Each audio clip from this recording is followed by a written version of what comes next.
स्पंदन महाराष्ट्राचे। निवडणुकीच्या रणधुमाळीमध्ये कार्यकर्त्यांनाच नव्हे तर मतदारांना पण चेव आणणाऱ्या कोल्हापुरी घोषणा आता हायटेक आणि सोशल मीडियाच्या जमान्यामध्ये विरून गेल्यात। आमचं ठरलंय, आम्ही बी ध्यानात ठेवलंय अशा नव्या स्वरूपातील घोषणा सोशल मीडियावरून व्हायरल करणारी तरुण मंडळी हातामध्ये मोबाईल घेऊन चौकातल्या कट्ट्यावर बसून प्रचार करताना दिसतायत। गल्लीबोळामध्ये फिरून बेंबीच्या देठापासून घोषणा देणारा कार्यकर्ता आता दुर्मिळच झालाय। पाहूया यावर एक स्पेशल रिपोर्ट।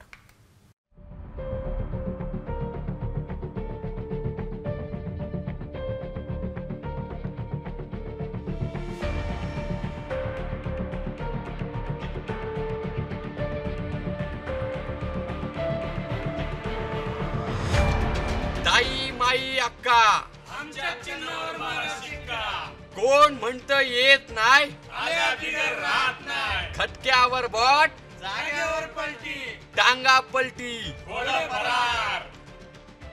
ह्या आहेत निवडणुकीतील अस्सल कोल्हापुरी घोषणा। कोल्हापूर म्हटलं की डोळ्यापुढे उभा राहतो तो अस्सल ग्रामीण बाज आणि रांगडेपणा। त्याला साजेशी कोल्हापुरी रांगडी भाषा याचा ठसका पाहायला मिळतो तो कोल्हापुराच्या प्रत्येक निवडणुकीत।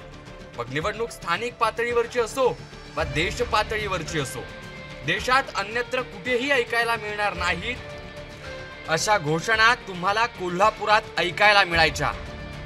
काही घोषणा तर अशा आहेत की त्यांचा त्या निवडणुकीशी आणि उमेदवाराशी काही संबंध नसतो, पण ती घोषणा दिली की उमेदवार पण चार्ज होतो।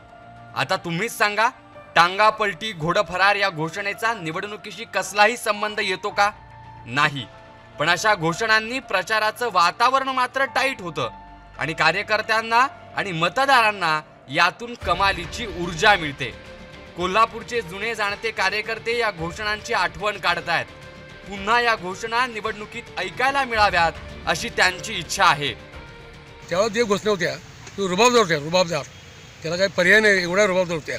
अस्सल कोल्हापूर रांगड्या तांबड्या माती जमलेल्या लोकांच्या त्या घोषणा होत्या। पण सध्या या अस्सल रांगड्या कोल्हापुरी घोषणा हायटेक प्रचाराच्या आणि सोशल मीडियाच्या जमान्यात विरून जाऊ लागल्या आहेत। गल्ली बोळातून घोषणा देत फिरणारा कार्यकर्ता मोबाईल घेऊन चौकातल्या कट्ट्यावर बसून प्रचाराचे मेसेजेस फॉरवर्ड करतोय। यात ना जोश आहे ना ऊर्जा। बसल्या बसल्या हातातल्या मोबाईल वरून प्रचार करणं तरुण पसंत करतायत। पूर्वी लोक कसं गल्लीबोळातून परड्या वगैरेतून असं आरडून वगैरे असा प्रचार करत होती, तसं त्या पद्धतीने आम्ही त्या पद्धतीने प्रचार न करता आम्ही सोशल मीडियाद्वारे प्रचार करतोय। व्हॉट्सअप, फेसबुक, ट्विटर, इंस्टाग्राम अशा प्रकारे प्रचार करतोय। नवीन पिढीला हा असा प्रचार आवडतोय, तर जुन्या पिढीतील कार्यकर्ता जोपर्यंत या कोल्हापुरी घोषणा कानावर पडत नाहीत तोपर्यंत चार्जच होत नाही।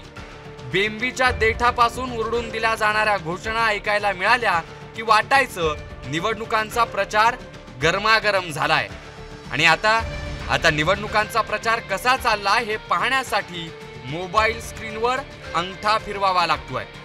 अशा दमदार घोषणा काळाच्या ओघात विरून गेल्याची रुखरुख मात्र कोल्हापुरातील मागच्या पिढीला लागली आहे। Amol Shinge, AM news, Kolhapur.